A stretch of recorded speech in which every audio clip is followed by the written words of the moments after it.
నమస్తే, welcome to మన Penamaluru news వార్తలోని ముఖ్యాంశాలు.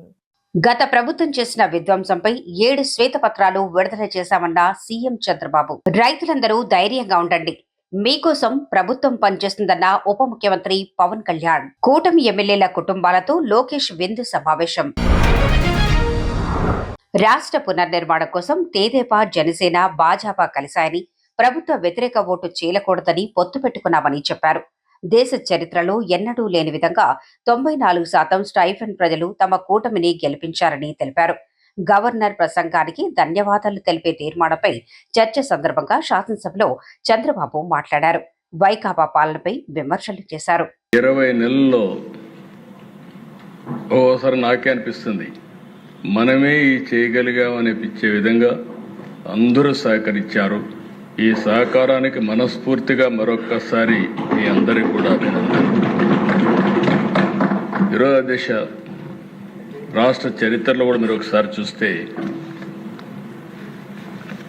ఇటు నేను కానీ పవన్ కళ్యాణ్ గారు కానీ ఏదో చేయాలి అనే తపంతో అనునిత్యం ఆలోచిస్తున్నాం.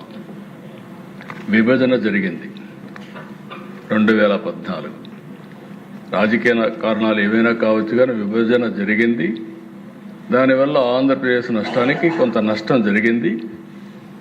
ఆ రోజు కూడా నేను ఒకటే మాట చెప్పాను, నా స్టాండ్ అయితే తెలుగు జాతి ఒకటే, విభజన చేస్తే ఆంధ్రప్రదేశ్కి న్యాయం చేయండి, సమైక్యంగా పెడితే తెలంగాణ ప్రజానికాన్ని కూడా కాన్ఫిడెన్స్ తీసుకోమని చెప్పాను తప్ప ఏ సైడ్ కూడా నేను సపోర్ట్ చేయకుండా తటస్థంగా ఉన్నాను. సరే, రాజకీయ కారణాలు జరిగిన తర్వాత దిశ కొన్ని డిసడ్వాంటేజెస్ వచ్చాయి. ఇక్కడ రాజధాని లేదు, పట్టణ జనాభా తక్కువ, వ్యవసాయమే ఆధారం, దీంతో ప్రభుత్వానికి ఆదాయం కూడా తక్కువ వస్తుంది. ఆ స్ట్రక్చరల్ డెఫిషియన్సీస్ కూడా ఉన్నాయి. అయితే ఆ దిశ యథార్థాన్ని ఎప్పటికైనా జీర్ణించుకొని మనం సమర్థవంతంగా ముందుకు పోతే తప్ప నిలదొక్కుకోలేమని అభిప్రాయంతో, అంత మునుపు నేను చేసిన అనుభవం కూడా నాకు గుర్తించుకొని దానికంటే ఇంప్రూవ్డ్ వర్షన్ తేవాలనే ఉద్దేశంతో ముందుకు పోయాం. 14-19 ఈ అసెంబ్లీ దగ్గర 1 ఇయర్ ఆ లోపలని అసెంబ్లీ కట్టాం. అదే మరి అధ్యక్ష, ఆ రోజు ఈ అసెంబ్లీ కట్టినప్పుడు మీరు చూస్తే ఇక్కడ అసెంబ్లీ రావడానికి కారణం ఎవరంటే, ప్రపంచంలో ఎక్కడా జరగని విధంగా 29,000 మంది రైతులు 33,000 ఎకరాలు భూమి ల్యాండ్ పూలింగ్కి ఇచ్చారు. దిశ ఒక్క పైసా మనం ఇవ్వలేకపోయాం. మనం ఇచ్చిందంతా వాళ్ళకి ఏంటంటే, డెవలప్ చేస్తాం, తిరిగి మీకు ప్లాట్ ఇస్తాం, రాజధాని వస్తుంది, మీకు పేరు వస్తుంది, మీకు కూడా భవిష్యత్తులో మెరుగైనటువంటి ఆదాయం వస్తుందని ఒక్క మాట చెప్తే నమ్మిచ్చారు దిశ. అక్కడి నుంచి మనం స్టార్ట్ చేశాం. 5 ఏళ్ళు కష్టపడ్డాం. ఆ రోజు అనేక పనులు జరిగాయి. 13.5% గ్రోత్ రేట్ చూపించాం. అదే టెంపోగాని కంటిన్యూ అయింటే ఈరోజు కొంతవరకు రికవర్ అయ్యేవాళ్ళం. 19-24 విధ్వంసం, మామూలు విధ్వంసం కాదు దిశ. నేను ఒక మాట మాత్రం చెప్పాను, ఇక్కడంతా బూతులు. నా జీవితంలో నేను ఎప్పుడూ కళ్ళనీళ్ళు పెట్టుకోలేదు. ఆ రోజు ఈ అసెంబ్లీలో నాకు జరిగిన అవమానానికి నాలాంటి వాడు కుంగిపోయి కళ్ళనీళ్ళు పెట్టుకున్నానంటే, నాలాంటి వాళ్ళు ఈ రాష్ట్రంలో ఎంతమంది సఫర్ అయ్యారో మనందరం గుర్తుపెట్టుకోవాల్సిన అవసరం ఉంది. ఆడ బిడ్డల్ని ఎక్కడికక్కడ అనూహ్యంగా ఇష్టానుసారంగా మాట్లాడే పరిస్థితి. అది అయిన తర్వాత దిశ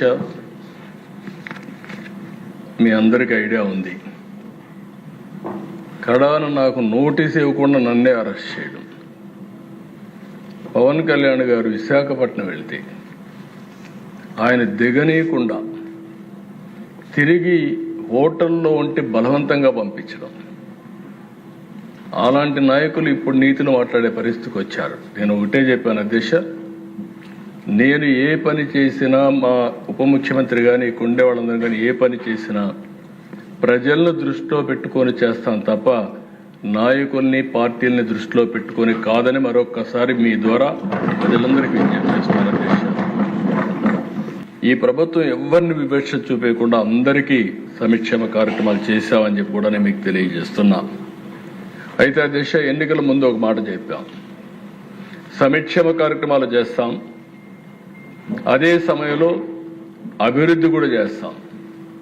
అభివృద్ధి చేస్తేనే సంపద వస్తుంది, సంపద వస్తేనే ఆదాయం పెరుగుతుంది, ఆదాయం పెరిగితే సంక్షేమం అభివృద్ధి రెండు కూడా తీసుకొని మెరుగైన జీవన ప్రమాణాలు ఇచ్చే అవకాశాలు వస్తాయని చాలా స్పష్టంగా చెప్పాం.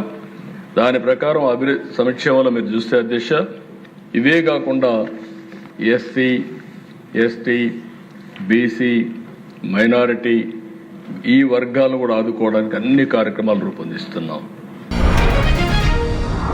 వైఎస్ఆర్సీపీ ప్రభుత్వ దుర్మార్గ అసమర్థ విధానాలతో రాష్ట్రం తీవ్రంగా నష్టపోయిందని అసెంబ్లీలో ఉప ముఖ్యమంత్రి పవన్ కళ్యాణ్ ధ్వజమెత్తారు.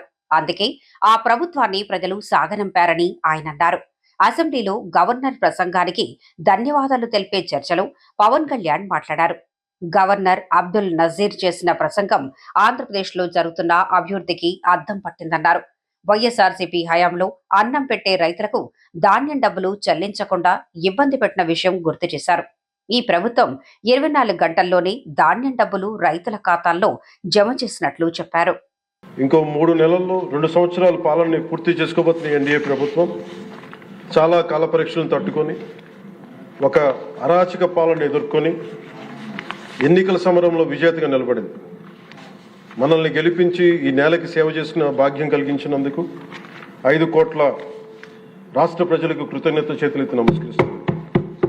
రాష్ట్ర ప్రజలకి అండగా నిలబడుతున్న టీడీపీ, బీజేపీ, జనసేన పార్టీల నాయకులకి, కార్యకర్తలకు కూడా నన్ను నమస్కరిస్తున్నాను. నీలో సాహసం ఉంటే దేశం అంధకారంలో ఉంటుందా అని కవి శేషేంద్ర గారు రాసిన మహావాక్యానికి నిలువెత్తు ప్రతిరూపం భారతదేశ గౌరవ ప్రధానమంత్రి శ్రీ నరేంద్ర మోదీ గారు. వారు అందిస్తున్న సహకారానికి ఎన్డీఏ కూటమి తరపున, ఆంధ్రప్రదేశ్ రాష్ట్ర ప్రజల తరపున నా హృదయపూర్వక ధన్యవాదాలు తెలియజేస్తున్నాను. ఆంధ్రప్రదేశ్ రాష్ట్ర ప్రథమ పౌరులు, రాజ్యాంగ సంరక్షకులు, రాజ్యాధినేత justice former supreme court justice S Abdul Nazeer garu చేసిన బడ్జెట్ ప్రసంగం చాలా ప్రేరణ ఇచ్చింది. ఆంధ్ర రాష్ట్ర భవిష్యత్తుకు బలమైన పునాదులు వేస్తుంది. వికసిత్ భారత్లో భాగంగా వికసిత్ ఆంధ్రప్రదేశ్ లక్ష్యంగా సాగింది. రాజ్యపాలకులు, గౌరవ రాజ్యపాలకులు శ్రీ అబ్దుల్ నజీర్ గారు బడ్జెట్ ప్రసంగం వింటున్నంతసేపు ఆద్యంతం భారతరత్న శ్రీ అటల్ బిహారీ వాజ్పేయి గారి మాటలే నా మనసులో మెదిలినాయి. వారు అన్న మాటలు, Bharat needs a government that cares, Bharat needs a government that will reach out to the last person in the last room. ఆ స్ఫూర్తితోనే గౌరవ ముఖ్యమంత్రి శ్రీ నారా చంద్రబాబు నాయుడు గారి నేతృత్వంలో నడుస్తున్న ఎన్డీఏ కూటమి ప్రభుత్వం దివ్యాంగులకి ఇచ్చే పెన్షన్లు 3,000 నుంచి 6,000కి చేశారు. మంచం నుంచి లేవలేని దివ్యాంగులకి 6,000 నుంచి 15,000 అందిస్తున్నారు. సామాజిక పెన్షన్లు 3,000 నుంచి 4,000కి పెంచారు.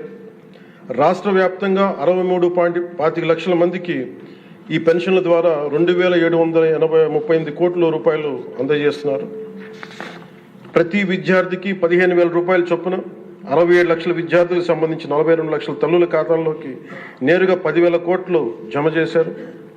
మెగా డిఎస్సి ద్వారా 16,000 ఉపాధ్యాయ పోస్టులు భర్తీ చేయడం, మెగా పేరెంట్స్ టీచర్స్ మీటింగ్స్ పెట్టడం, విద్యార్థుల మధ్యాహ్న భోజన పథకానికి అపరాన్నపూర్ణ మహాతల్లి డొక్కా సీతమ్మ గారి పేరు పెట్టేందుకు గౌరవ మంత్రివర్యులు శ్రీ నారా లోకేష్ గారికి నా అభినందనలు, ధన్యవాదాలు తెలియజేస్తాను. మనకి అన్నం పెట్టే రైతాంగం కష్టాలు, కౌలు రైతుల కన్నీటి కథలు, అప్పులు, మరణాలు విన్నప్పుడల్లా ఆధునిక మహాభారతంలోని పంక్తులు జ్ఞప్తికి వస్తాయి. పొలాల కోరిక ఏమిటి? పంటలు పండించి మనిషి ఆకలి తీర్చాలనే కదా అని దున్నే రైతు అనుకుంటా ఉంటే, అందరి ఆకలి తీర్చడం కోసం దుక్కి దున్నే నా ఆకలి ఎలా తీర్చుకోవాలో నాకు తెలియడం లేదు. నా బతుకొక సున్నా కానీ నడుస్తున్నా. చెట్టుగా ఉంటే ఏడాదికి ఒక వసంతమన్నా దక్కేది, కానీ మనిషిని అన్ని వసంతాలు కోల్పోయానని రైతు బాధపడతా ఉంటే, అలాంటి అన్నం పెట్టే రైతాంగాన్ని గత ప్రభుత్వం రైతుల నుంచి కొనుగోలు చేసిన ధాన్యానికి 1,674 కోట్లు చెల్లించకపోతే గౌరవ ముఖ్యమంత్రి శ్రీ నారా చంద్రబాబు నాయుడు గారి నాయకత్వంలోని ఈ ఎన్డీఏ కూటమి ప్రభుత్వం వచ్చిన వెంటనే 1674 కోట్ల బకాయిలు చెల్లించింది అధ్యక్ష. అది కాకుండా అది పే చేసిన తర్వాత దాని తర్వాత 10,650 కోట్లు 7.37 లక్షల రైతాంగానికి 24 గంటల్లోనే 10,650 కోట్లు వారి ఖాతాల్లో జమ చేయడం జరిగింది. ఇంకొక 53,000 మంది పైగా రైతులకి 48 గంటల్లో సుమారు 1,000 కోట్లు చెల్లించడం జరిగింది.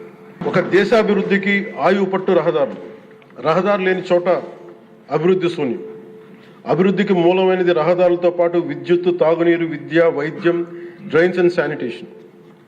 దాదాపు 2 ఏళ్ల పాలనలో ప్రపంచ కప్ గెలిచిన visually challenged women cricket team captain Deepika మొదలుకొని మొన్న పోలీస్ జాబ్స్కి లెటర్స్ ఇస్తున్నప్పుడు ఉద్యోగంలో వచ్చిన యువ కానిస్టేబుల్ కానీ, ఉదయగిరి నియోజకవర్గంలో స్కూల్ పిల్లలు కానీ, ఇలా ఎందరో ఒకటే అడిగారు అధ్యక్ష, మాకు కనీసం నడవడానికి, మా స్కూల్కి వెళ్ళడానికి, మా ఊర్లు వెళ్ళడానికి, మాకు రిలేటెడ్ ఊర్లు వెళ్ళడానికి రోడ్లు వేయండి అని నిండు గర్భిణీలు కూడా ప్రాణాలు అరచేతులు పట్టుకుని కొండలు గుట్టలు దాటుకునే పరిస్థితుల్లో జాతీయ ఉపాధి హామీ పథకం కింద PM జన్మన్ రాష్ట్ర ప్రభుత్వ నిధులతోటి అడవి తల్లి బాట పేరిట 625 గిరిజన గ్రామాలను అనుసంధానిస్తూ 1,005 కోట్లతోటి 1,069 కిలోమీటర్ల రహదారుల నిర్మాణం చేపట్టాం. దాంట్లో దాదాపు సగం పైగా రోడ్ల నిర్మాణం పూర్తి చేశాం. కొన్ని రోడ్లు గంటల వ్యవధిలో కూడా మంజూరు చేశాం అధ్యక్ష. అలాగే మారుమూల ప్రాంత ప్రజలు, గిరిజన ప్రాంత ప్రజలు గొంతిమ కోరికలు కోరలేదు అధ్యక్ష. వారు అడుగుతుందల్లా చిన్నపాటి రోడ్ల సౌకర్యం. స్వాతంత్రం వచ్చి 7 దశాబ్దాలు దాటిన విద్యుత్ వెలుగులు లేని 17 కుటుంబాలు చెంది ఒక మారుమూలన గిరిజన గ్రామానికి ₹1 కోటి పైగా వెచ్చించి 17 కుటుంబాలు ఉన్న గ్రామానికి 9.6 కిలోమీటర్ల మేర 200 పైగా విద్యుత్ స్తంభాలను పాతి ట్రెడిషనల్ పవర్తో పాటు PM జన్మన్ పథకం కింద సోలార్, విండ్ ఎనర్జీతో పాటు హైబ్రిడ్ విద్యుత్ వ్యవస్థని ఏర్పాటు చేశాం అధ్యక్ష. గౌరవ ప్రధాని శ్రీ నరేంద్ర మోదీ గారు వ్యక్తిగతంగా జల్ జీవన్ మిషన్ చాలా ఇష్టపడి ఎంతో బడ్జెట్ దాదాపు 191,011 కోట్లు ఆయన 1924 మధ్యలో ఈ జల్ జీవన్ మిషన్కి బడ్జెట్నిచ్చి ఈ దేశ సగటు పౌరుడికి కనీసం సరాసరి 55 లీటర్ల రక్షిత మంచినీరు అందించాలని లక్ష్యంగా ముందుకు వస్తే గత ప్రభుత్వం కేంద్రం నుంచి 27,000 కోట్లు కేంద్ర ప్రభుత్వం ఆమోదం తెలిపితే ఖర్చు పెట్టిన వాళ్ళు దాదాపు కేవలం 4,000 కోట్ల అధ్యక్షుడు. అందులో కేంద్రం వాటా 2,000 కోట్లు. 4,000 కోట్లు ఖర్చు చేసి పైప్ లైన్లు వేయడం తప్ప ఒక్క గ్రామానికి సంపూర్ణంగా నీరు ఇచ్చింది లేదు. జైజీవన్ ముగిసే నాటికి అలాటెడ్ 27,000 కోట్లను వాళ్ళు ఖర్చు పెట్టింది మినహాయిస్తే 23,000 కోట్లు వినియోగించుకోలేపారు అధ్యక్ష. అలాగే అది ఎక్స్పైర్ అయిపోయిన తర్వాత కూటమి ప్రభుత్వం నారా చంద్రబాబు నాయుడు గారి నాయకత్వంలో అధికారంలోకి వచ్చిన తర్వాత ముఖ్యమంత్రి గారు, కూటమి నేతలందరూ కలిసి కేంద్ర నాయకత్వాన్ని అడిగి ఇంకొక పొడించుకోగలిగాం. ఈ ప్రయత్నంలో 1,242 కోట్లతో Uddanam, Dhone, Pulivendula multi village project స్కీమ్స్ని మే నాటికి పూర్తి చేయాలని లక్ష్యంతో ముందుకు వెళ్తున్నాం అధ్యక్ష. కళాశాలలకు అనుబంధ గుర్తింపు ఇవ్వటంలో రాష్ట్రంలో ఒక్కో విశ్వవిద్యాలయం ఒక్కో విధానం పాటిస్తున్నాయని, వీటి స్థానంలో ఏకీకృత విధానం తీసుకురానున్నట్లు విద్యాశాఖ మంత్రి నారా లోకేష్ తెలిపారు. డిగ్రీ కళాశాలలతో పాటు జూనియర్ కళాశాలలు, పాఠశాలలకు సంబంధించిన గుర్తింపు వివరాలన్నీ డిజిటలైజ్ చేసి జియో ట్యాగింగ్, ఫోటోలు, వీడియోలతో సహా ఆన్లైన్లో ఉంచేలా చర్యలు తీసుకుంటున్నట్లు పేర్కొన్నారు. ప్రజాప్రభుత్వం వచ్చిన తర్వాత మొత్తం టైం అంతా సుమారుగా 50% అంటే ఇంకా 7,500 కోట్లు ఖర్చు పెట్టాల్సి ఉందనేది అధికారులు నాకు సమాధానం ఇచ్చారు అధ్యక్ష. దాంట్లో నేను స్పష్టంగా అడిగింది ఏంటంటే ప్రతి పాఠశాలను స్టార్ రేటింగ్ ఇవ్వాలి. గతంలో కూడా పోయిన అసెంబ్లీ సెషన్లో విద్యపైన మనం చాలా డీటెయిల్గా చర్చిస్తాం కూడా జరిగింది. సుమారుగా 18 అంశాలపైన స్టార్ రేటింగ్ చేశాం అధ్యక్ష. అది గౌరవ సభ్యులకి కూడా నేను పంపిస్తాను. ఇక్కడ ఏంటంటే అధ్యక్ష, స్టార్ రేటింగ్ చేసిన తర్వాత మేము గమనించింది ఏంటంటే అధ్యక్ష, సుమారుగా 40% పాఠశాలల్లో 2 స్టార్ కన్నా తక్కువ ఉన్నాయి అధ్యక్ష, 2 and below అధ్యక్ష. సో ఫస్ట్ మా ఫోకస్ ఏంటంటే ఎట్లా ఇది ఇంప్రూవ్ చేయాలి, 4 స్టార్లో ఉన్న వాళ్ళని 5 స్టార్ అయితే తీసుకెళ్ళాలి, 1-2 స్టార్లో ఉన్న వాళ్ళని ఎట్లా అప్గ్రేడ్ చేయాలనే లక్ష్యంతో ఉన్నాం అధ్యక్ష. ప్రధానంగా ఏంటంటే క్రిటికల్ ఇన్ఫ్రాస్ట్రక్చర్ అనేది చాలా ఇంపార్టెంట్ అధ్యక్ష. చిత్తూరులో నేను అనేక ప్రాథమిక పాఠశాలలో కూడా నేను పర్యటించినప్పుడు కనీసం లీక్ ప్రూఫ్ బిల్డింగ్స్ లేవు, ఒక కోట్ పెయింట్ వేయలేదు, అక్కడ బేసిక్ బెంచెస్, ఫర్నిచర్ కూడా లేదు అధ్యక్ష. సో మేము మినిమం స్టాండర్డ్స్ ఏం పెట్టుకున్నాం అంటే లీక్ ప్రూఫ్ బిల్డింగ్స్ ఉండాలా, పెయింటింగ్ పూర్తి చేయాలా, ఫర్నిచర్, వాటర్, టాయిలెట్స్ అందించాలనేది ఒక లక్ష్యంగా మేము తీసుకున్నాం అధ్యక్ష. గౌరవ సభ్యులు చెప్పారు పెండింగ్ వర్క్స్ కొన్ని ఉన్నాయని. అది మా దృష్టిలో కూడా ఉంది, దాంట్లో ఎలాంటి సందేహం లేదు. పెండింగ్ వర్క్స్ ఎక్కడెక్కడ ఉందో మొత్తం సమీక్ష చేస్తున్నాం. ఎందుకంటే జియో 117కి ఆల్టర్నేటివ్గా మోడల్ ప్రైమరీ స్కూల్ తీసుకొచ్చారు అధ్యక్ష. 1 క్లాస్ 1 టీచర్ విధానం. గతంలో కేవలం 3% పాఠశాలలు ఉంటే అది ఇప్పుడు 33% పాఠశాలలకు వెళ్ళినాయి అధ్యక్ష. 1 క్లాస్ 1 టీచర్ విధానం. దానివల్ల కొన్ని పాఠశాలలో ఎక్కువ క్లాస్ రూమ్స్ అవసరం కూడా ఉన్నాయి. సో ముందర ఈ మోడల్ స్టెబిలైజ్ అవుతే ఎక్కడ క్లాస్ రూమ్స్ అవసరం ఉంది, ఎక్కడ ఏం ఇన్ఫ్రాస్ట్రక్చర్ అవసరం ఉంది అనేది 1 year రిఫార్మ్ అయింది కనుక ఇప్పుడు మాకు అవగాహన వచ్చింది. దాన్ని బట్టి ఎక్కడ కట్టాలనేది మేము టేకప్ చేస్తాం అధ్యక్ష. ఎందుకంటే గతంలో నాడు నేడు కింద అభివృద్ధి చేసిన కొన్ని పాఠశాలలు సుమారుగా 233 పాఠశాలలు కూడా మూసేస్తాం జరిగింది అధ్యక్ష. ఇట్లా డబ్బులు ఖర్చు పెట్టి వేస్ట్ చేయకూడదు, నిధులు వేస్ట్ చేయకూడదు.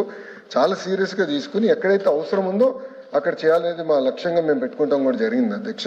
అంతేకాకుండా అధ్యక్ష లాస్ట్ పాయింట్, ఫిజికల్ ఇన్ఫ్రాస్ట్రక్చర్ ఎంత ఇంపార్టెంటో లెర్నింగ్ అవుట్కమ్స్ కూడా అంతే ఇంపార్టెంట్ అధ్యక్ష.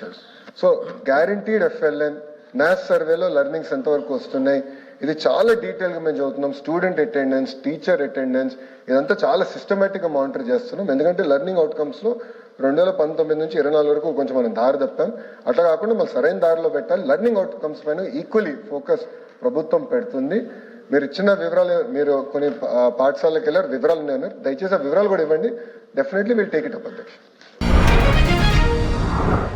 పార్లమెంటు నియోజకవర్గాల వారీగా కూటమి ప్రజా ప్రతినిధులను కుటుంబ సభ్యులతో పాటు తన ఇంటికి ఆహ్వానించి ఆహ్లాదకర వాతావరణంలో విందు ఏర్పాటు చేసి మాటల ముచ్చట్లతో గడిపే సరికొత్త సాంప్రదాయానికి రాష్ట్ర మంత్రి టీడీపీ జాతీయ ప్రధాన కార్యదర్శి లోకేష్ శ్రీకారం చుట్టారు.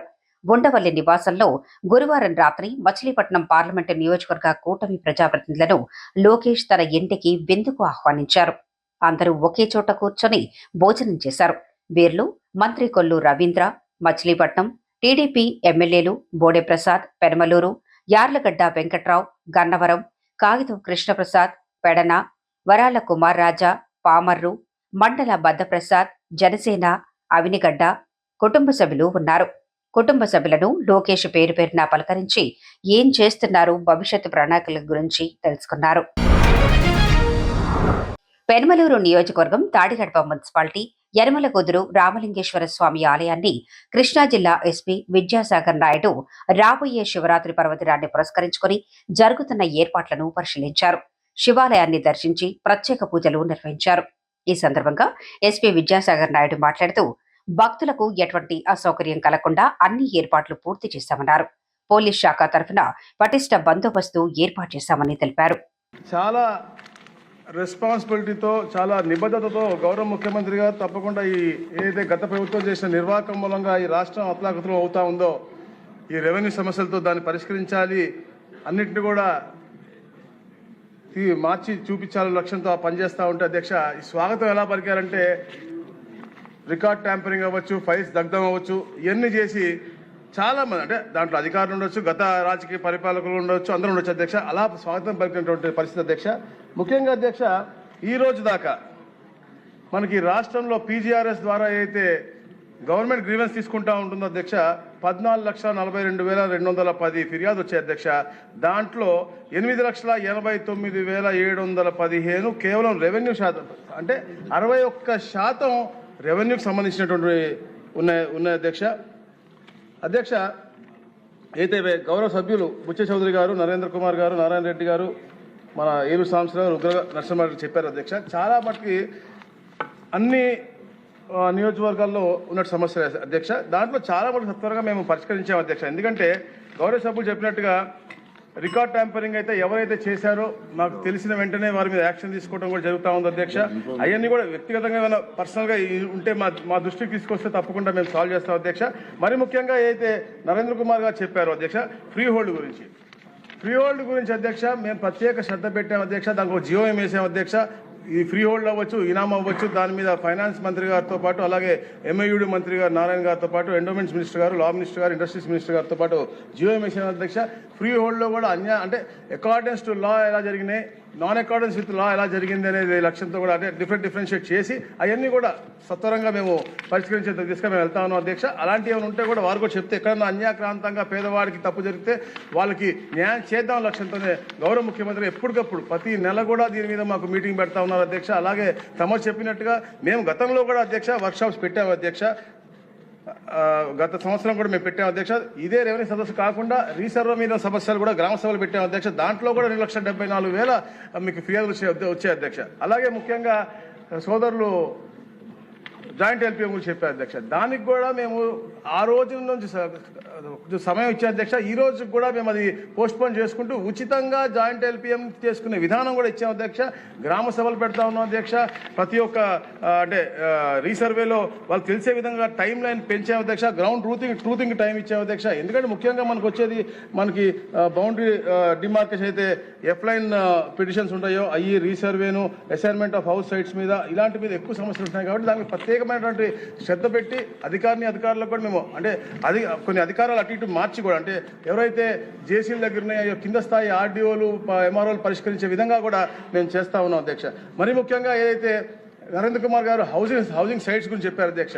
వారు ఇచ్చిన తర్వాత దాని మీద మేము అధ్యయనం చేయడం జరిగింది అధ్యక్ష. దాని మీద పర్టికులర్గా ఎందుకంటే అది టోటల్గా స్టేట్ ఇష్యూ అధ్యక్ష.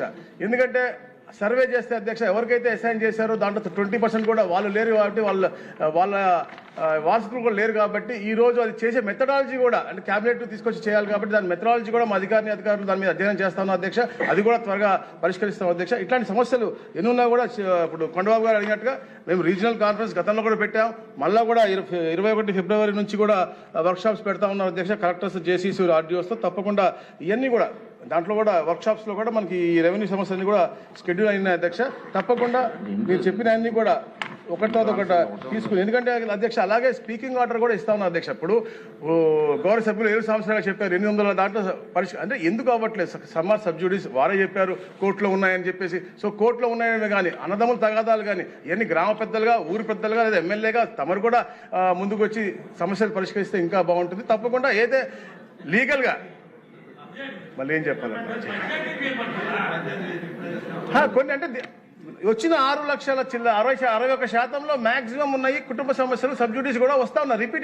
రిపీటెడ్ వస్తున్నాయి. ఈ ప్రభుత్వం చాలా చిత్తశుద్ధిగా ఉంది.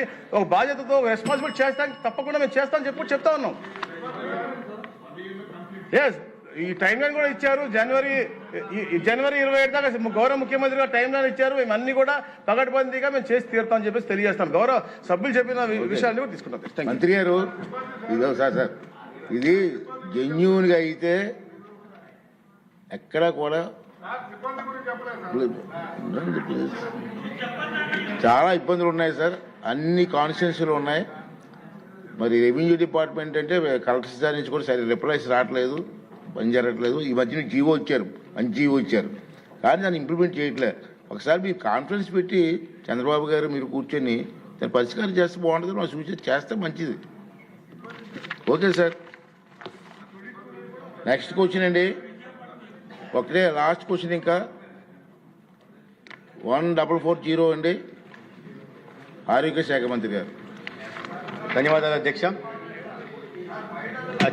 గౌరవ సభ్యులు అడిగిన AB రెండింటికి సమాధానం 2006 ఆహార భద్రత మరియు ప్రమాణాల చట్టంలోని నిబంధనల ప్రకారం నాసిరకం పదార్థాల వాడకం మరియు విక్రయంతో సహా ఆహార కల్తీని తనిఖీ చేయడానికి శాఖలోని ఆహార భద్రతా అధికారులు అన్ని సంబంధిత సంస్థలతో క్రమం తప్పకుండా తనిఖీలు నిర్వహించడం జరుగుతున్నది. ఈ ప్రక్రియలో అధికారులు ఆహార పరీక్షా ప్రయోగశాలల్లో మరిన్ని పరీక్షలు జరపడం కోసం నమూనాలను సేకరించడం జరుగుతోంది. కల్తీకి వ్యతిరేకంగా ఇటువంటి ప్రయత్నాల సమయంలో నాసిరకం నూనెను ఉపయోగించడం మరియు విక్రయించడం వంటి కొన్ని కేసులను కనుగొనడం జరిగింది. అటువంటి కేసులలో బాధ్యులపై సంబంధిత అధికృత అధికార యంత్రాంగం సమక్షంలో కేసులు నమోదు చేయడంతో సహా అవసరమైన చర్యలు తీసుకోవడం జరుగుతున్నది. ఆహార పదార్థాల తయారీ మరియు విక్రయాలపై కఠినమైన నిఘా ఉంచాలని ఆదేశాలు ఇవ్వడమైంది.